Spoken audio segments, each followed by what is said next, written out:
Hey, what's up guys, it's the One Nacho here, and today I'm going to be doing another actual video instead of at streams, because I know I've been doing a lot of those because I don't have time to like really do streams, but now I do, because it's like summer's here, school just ended, did all my exams, I think I passed all of them. Anyways, I just want to apologize about not doing actual videos and just streaming. I have no excuse for that. Anyways, let's get on with the video. Alright, so the creepypasta that I'm going to be reading today is It Follows. Now, I skimmed through it a little bit just to make sure it's actually, like, of at least high quality. And I thought it was, I'm pretty excited to read it, so I thought it was pretty great. So yeah, we'll begin. Have you ever had the feeling like you were being watched, but when you turned around to see, there was no one there? Well, I've been having that issue non-stop for a little under a week now. I live alone in a small townhouse, only 1 floor, 5 rooms. I'm a software engineer, so I don't get out much. I've experienced the feeling even when I'm home. I've decided to keep myself sane. I'd write about it.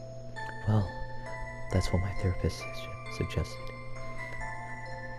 She claims I'm having a minor psychotic episode caused by loneliness and lack of human contact. She thinks I'm full of crap, and someone's out to get me, but I guess that just proves her point. I spend most of my time in my room, since that's where my computer is.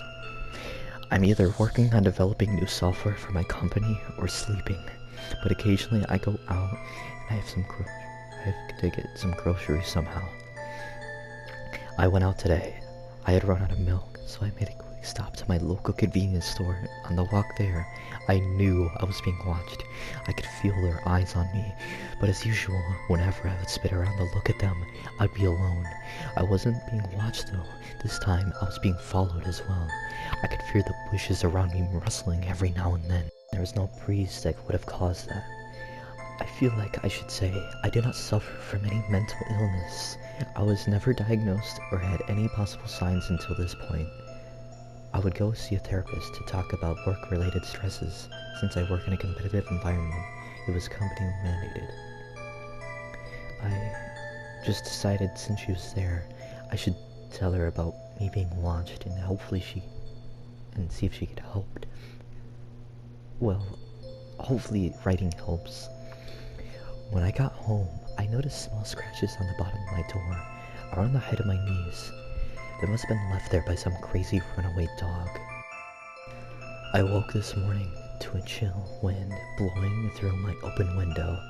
I shut the window every night before bed so I knew it was closed before I went to sleep. There was a sickening smell that accompanied the wind. It smelled like gasoline and burning rubber. As soon as the smell hit me, I threw up. I shut the window and went to clean up. That's when I noticed the small scratches along my windowsill and across my blankets. I felt sick to my stomach that something was in my room last night. I didn't have a scratch on my body, but I was still scared for my life. After the fear had dedicated, I made a call to the police. I told them that I felt like I was being watched. About the scratches, they told me to get a window lock and not to leave my garbage out. They said it was just a raccoon, or a cat maybe. Idiots. The whole time I was installing the locks, I was being watched. Whatever was in my room last night was out there now, watching me. What is it, and what the hell does it want? I sent out my therapist an email telling her about the scratches and it coming to my window. She told me I was letting my psychosis getting the best of me and I was imagining all of this. She told me to try to keep my mind off of it. So I decided to call a few of my friends over, willing to play some games and drinking for help. The entire time they were over, I kept glancing out at the windows looking for whatever it was watching me. Whatever was following me, stalking me, terrorizing me. They could tell something was wrong, but I guess they didn't care to ask. When everyone was leaving, and I was walking them all out to their cars, I could see the shadow darting around the bushes. It's the same thing that has been following me. I hurried inside. After everyone drove off, I didn't want to be outside any longer. It started raining, so hopefully that keeps the thing away from me. I woke up on my own today, no open window and no foul smell.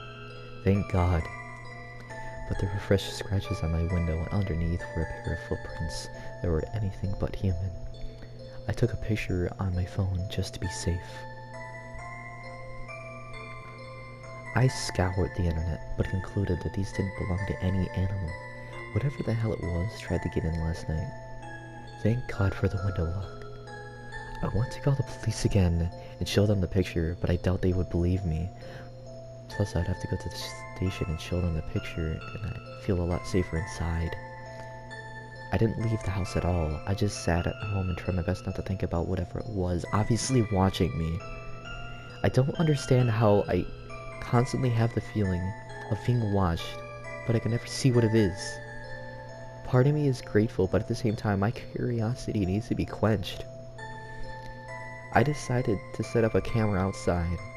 I had an old webcam, so I put it on the fence that borders my house, so I set it up to face my bedroom window so that way if it tries to get in again, I'll have proof to show the cops in it, and I'll know exactly what it is. I've had the camera set up for about a week now, and it hasn't caught much more than a few shadows darting around.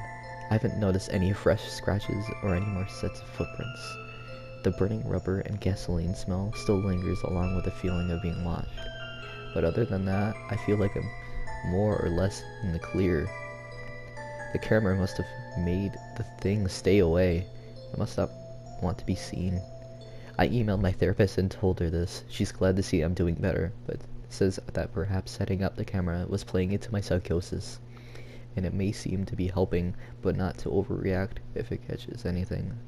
When I do actually get to see what it is, I'll show her. I was woken up in the middle of the night by my window being smashed. I remember screaming and thrashing. I could feel something on me. The smell of burning rubber and gasoline filled my room. I flailed wildly against the dark figure on top of me, my cries being dampened by its fleshy palm as it forced me down. I shook violently, out of panic and sheer terror. I felt its sharp nails dig into me through the blankets as I fought against its immense strength. Due to the darkness and panic, I didn't really get a good look at what was on me, but it couldn't have been more than 4 feet tall, and it was very thin. I made this horrid screeching noise, and it then tore back through the now shattered window. I went straight through to my computer, tears streaming down my bloody face. I had to check the camera footage. To see what it was. I needed proof before I ran away. The video didn't show anything, not until the very end. The picture went all fuzzy for a few seconds, and when it came back, the window was already shattered. I couldn't see properly in my room due to the darkness, but I could make out my frantic struggles. But then the picture quality went fuzzy again. But at the very last frame, I managed to see the creature as it ran out of my room. It must have broken the camera, because all the recording stopped at that point. I saved the video to my hard drive and removed it and locked myself in the bathroom until morning. I don't remember much else from that night. Mostly I spent the time shaking and crying. I'm not afraid to say that. I was almost murdered by some monster. The police told me I was some scammer, that I used some internet program to make the video and smash my own window to claim the insurance. A-holes. My therapist told me to stop bothering her with my nonsense, that if it wasn't going to help myself, then she was no longer going to help me. I know what I saw, and I never want to see anything like that ever again. So I'm leaving. I don't have any money, but I'll find a way to make it. I just know I can't be here anymore. I've been living fine for almost 3 years. I've got a wife and a kid now. My life was finally normal, and I was happy. All until this morning, when I noticed the unmistakable smell of burning rubber and gasoline. The smell alone sent by waves of terror through my body. I never told my wife about the thing that attacked me. I didn't want her to think I was some crazy person like everyone else did.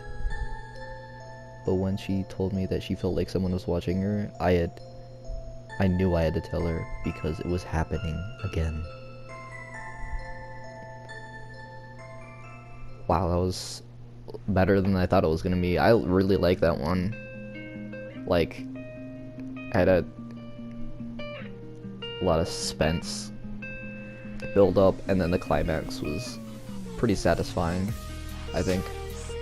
But anyways, thank you guys for watching this awesome creepypasta video. Not really. Anyways, I'm not really awesome, but you guys are awesome for watching this video. If you watched all the way through, just saying, I appreciate every one of you that like comments on my videos, likes my videos. Like, I really do appreciate that. Anyways, I'm gonna go stop rambling, and I'm gonna just end off the video. So thanks again for you guys for watching this video, and yeah, I'll probably make, I don't know, do another stream, so check it out. See you.